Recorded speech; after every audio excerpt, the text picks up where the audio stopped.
Today's reading comes from John chapter 21. Afterward, Jesus appeared again to his disciples by the Sea of Galilee. It happened this way.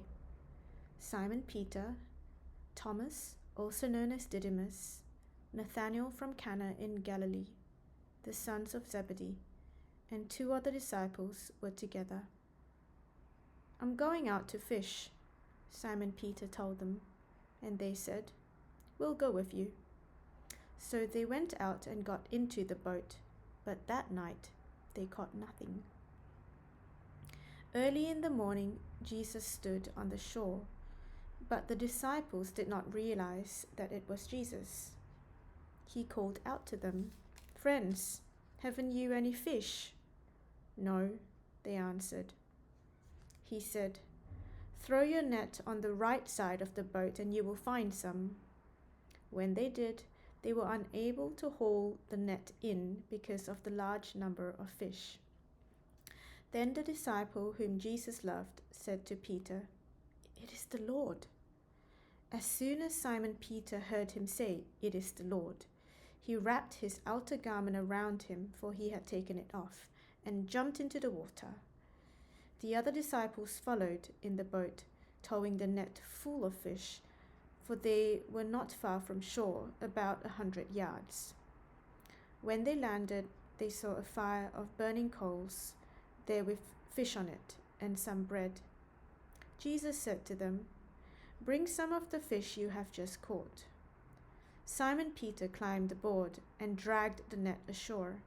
It was full of large fish, 153. But even with so many, the net was not torn. Jesus said to them, "Come and have breakfast." None of the disciples dared ask him, "Who are you?" They knew it was the Lord. Jesus came, took the bread, and gave it to them, and did the same with the fish. This was now the 3rd time Jesus appeared to his disciples, after he was raised from the dead. When they had finished eating, Jesus said to Simon Peter, "Simon, son of John, do you love me more than these?" "Yes, Lord," he said, "you know that I love you." Jesus said, "Feed my lambs."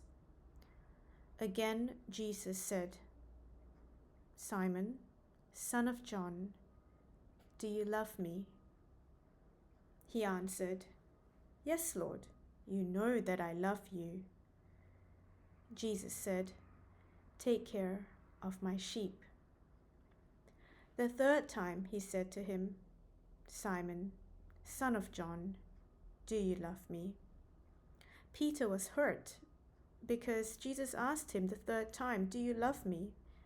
He said, "Lord, you know all things. You know that I love you." Jesus said, "Feed my sheep. Very truly I tell you, when you were younger you dressed yourself and went where you wanted, but when you are old you will stretch out your hands and someone else will dress you and lead you where you do not want to go." Jesus said this to indicate the kind of death by which Peter would glorify God. Then he said to him, "Follow me." Peter turned and saw that the disciple whom Jesus loved was following them. This was the one who had leaned back against Jesus at the supper and had said, "Lord, who is going to betray you?" When Peter saw him, he said, "Lord, what about him?" Jesus answered, "If I want him to remain alive until I return, what is that to you? You must follow me." Because of this, the rumor spread among the believers that this disciple would not die. But Jesus did not say that he would not die. He only said, "If I want him to remain alive until I return, what is that to you?" This is the disciple who testifies to these things and who wrote them down. We know that his testimony is true. Jesus did many other things as well. If every one of them were written down, I suppose that even the whole world would not have room for the books that would be written.